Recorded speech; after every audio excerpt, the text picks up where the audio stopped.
خاوتي خواتاتي مساء الخير عليكم اهلا وسهلا مرحبا بكم يا جماعه الخير مساء الخير عليكم j'espère que vous vous portez bien j'espère que tout se passe bien chez vous et que votre santé elle est au top يا جماعه حنايا quelque part nous avons eu le mérite في Algérie part de révéler des personnes qui étaient totalement méconnues surtout dans le monde des affaires.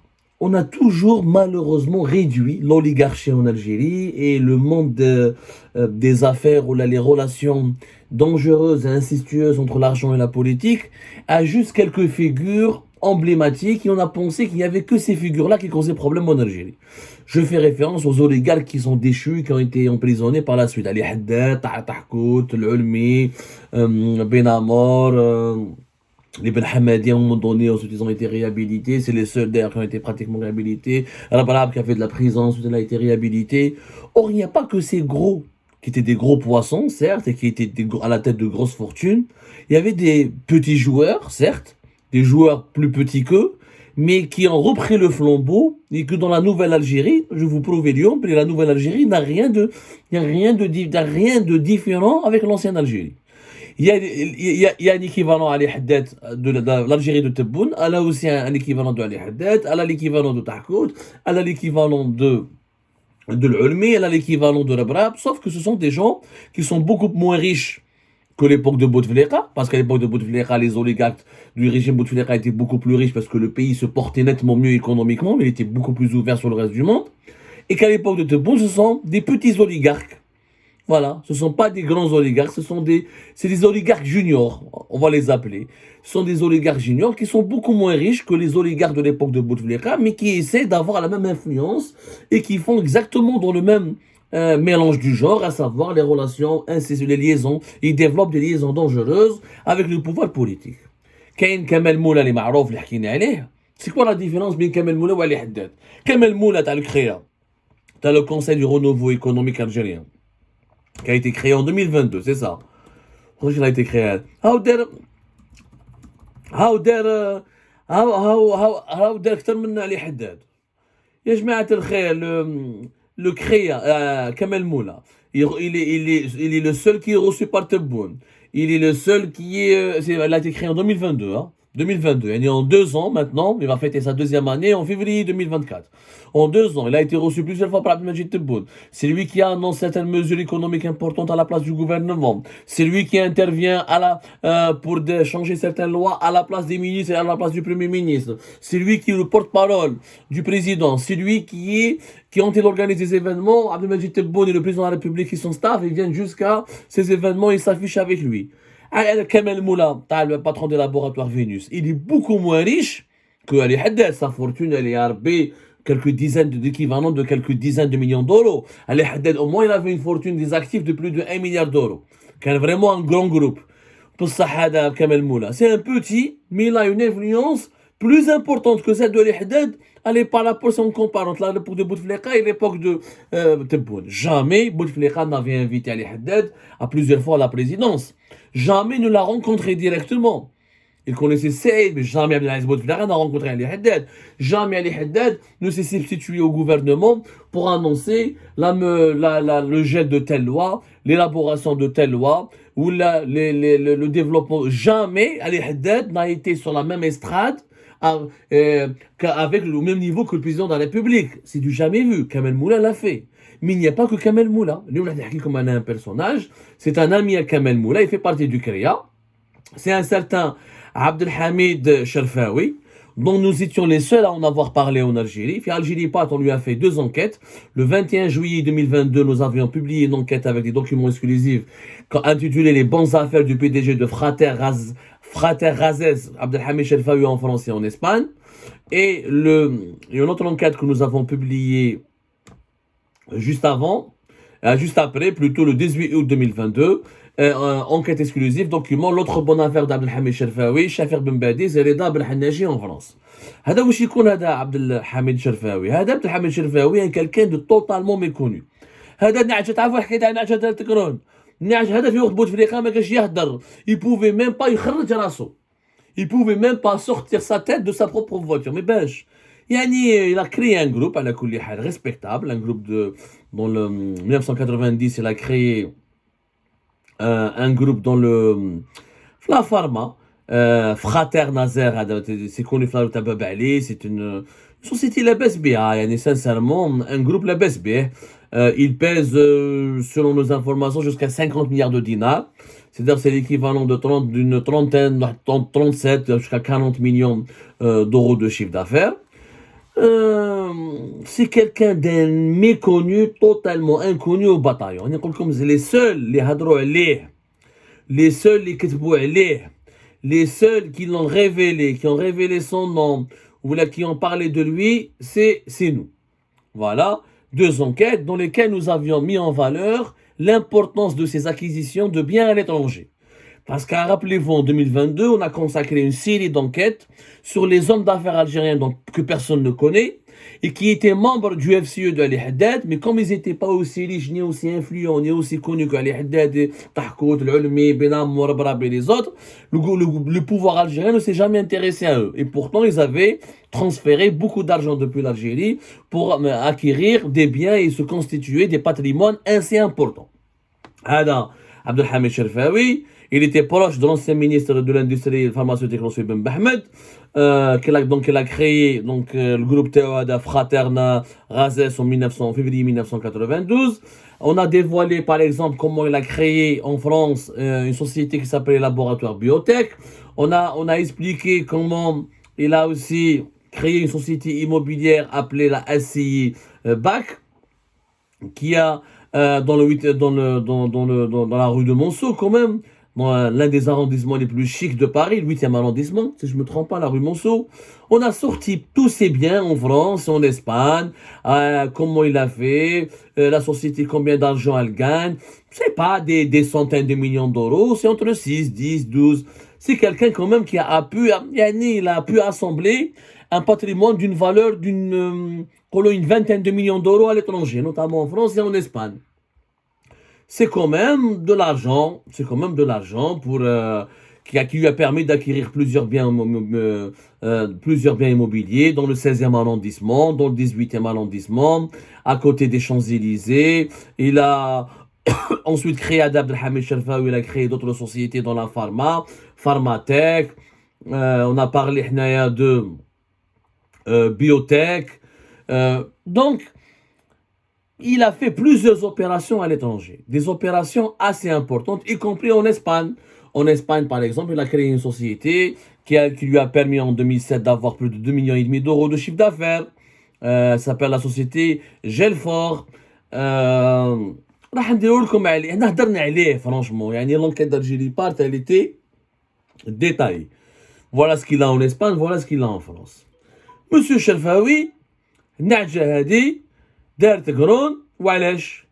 Déjà en 2022, les autorités algériennes ne l'ont jamais inquiété. Pourquoi? Parce qu'il était l'ami de Kamel Moula, comme il était membre du CREA. Rappelez-vous, il y a fait 2023, il y a un comité entre mai et septembre 2023. Le gouvernement algérien avait mis en place un comité de redressement fiscal et de surveillance et de contrôle et d'enquête sur les opérations financières et douanières. Ils ont fait des redressements fiscaux à l'ensemble des hommes d'affaires et des patrons algériens qui avaient des biens à l'étranger, ou là qui étaient suspectés ou accusés sans avoir ni preuve ni etc. d'avoir transféré des devises à l'étranger. On a sorti des preuves à l'appui. Les documents, où en Espagne, où en France, telle société, tel bien, 8e arrondissement, 16e arrondissement, Hamlik les sociétés, Chefir Ben Badis, ou là, Reda Belhanashi, on a tout donné. On a tout relaté avec précision. Comme il y a spécialement pour Cherfaoui Hada, un petit documentaire sur Algérie Part, parce qu'on va adapter en vidéo la série d'enquêtes que nous avions réalisées, comme malheureusement notre site est inaccessible depuis l'Algérie, même si les articles étaient diffusés sur notre page Facebook. Beaucoup d'entre vous n'ont pas pris connaissance peut-être. Et il y a aussi des détails très techniques dans nos enquêtes que nous n'avions pas révélés, que nous allons révéler petit à petit. On va les adapter en format vidéo. Hada Cherfaoui, petit joueur. Maintenant, il s'est accoquiné avec M. Kamel Moula. Kamel Moula l'a protégé contre toute poursuite, contre tout risque de poursuite, ou là, de chute vertigineuse, ou là, pour qu'il ne soit pas, pour qu'il ne lui arrive aucun mal, alors qu'il aurait pu être jugé, on aurait pu lui demander des comptes, on aurait pu lui dire, mais écoutez monsieur, comment vous avez fait pour acheter tel appartement au 16e arrondissement, tel appartement la rue Monceau, 8e arrondissement, comment vous avez fait pour créer telle société en Espagne, telle société dans la pharma en France. Il aurait pu être vraiment inquiété, parce que la loi algérienne, je rappelle, interdit catégoriquement tout transfert de devises depuis l'Algérie. Elle est belle comme bien, et on l'a expliqué à maintes reprises.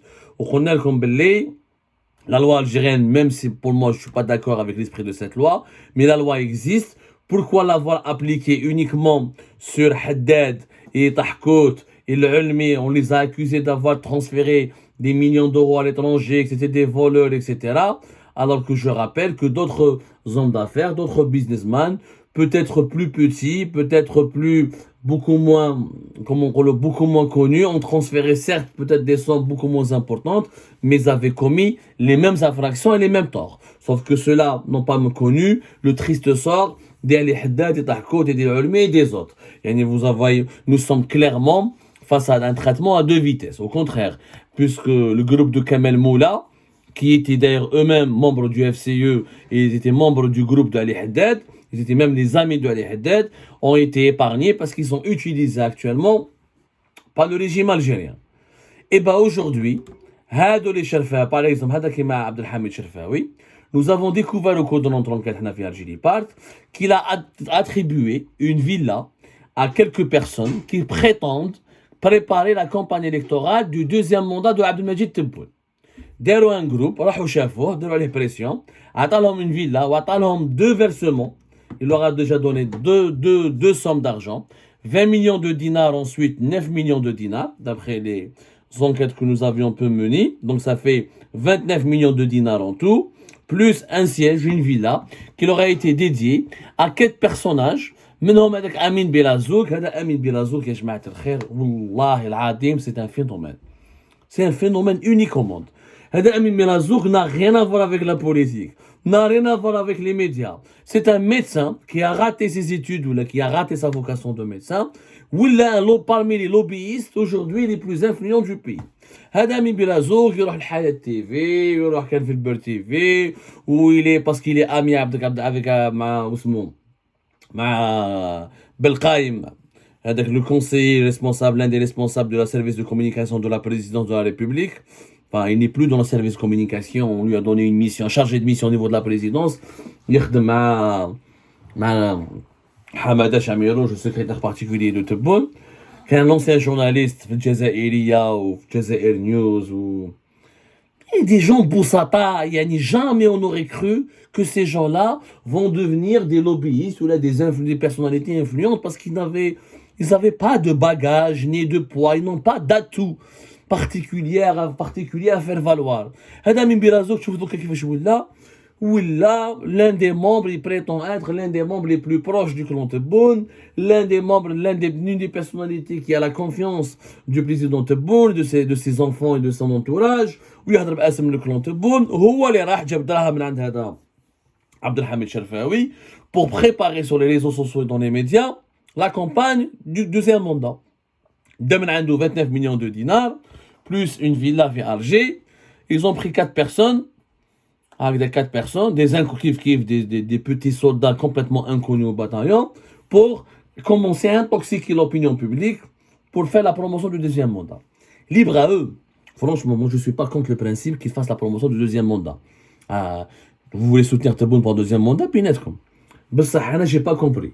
Vous dites que la nouvelle Algérie, elle est différente de l'ancienne Algérie. Ou Tebboune قالها كي راح دار discours تاعو في البرلمان fin décembre 2023 قال لك il y a plus de relation entre l'argent et le pouvoir en Algérie.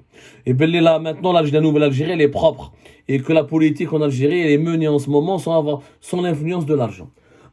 Et maintenant dans ce contexte monsieur Tebboune, pourquoi vos partisans Amin Bilazouk et ses copains sont partis voir monsieur Sherfaoui, qui dirige un important groupe privé dans l'industrie pharmaceutique, pour lui soutirer 29 millions de dinars et un siège et commencer à travailler sur le deuxième mandat. Dans ce cas-là, j'ai quelqu'un qui nous ment, ou M. Tebboune n'est pas au courant des agissements de ses partisans, ou il est au courant mais il fait semblant de ne pas de se foutre de notre gueule. En tout cas, il y a une tricherie dans la marchandise. La marchandise, voilà, il y a une grande tromperie. Il n'y a plus de relation entre la politique et les affaires.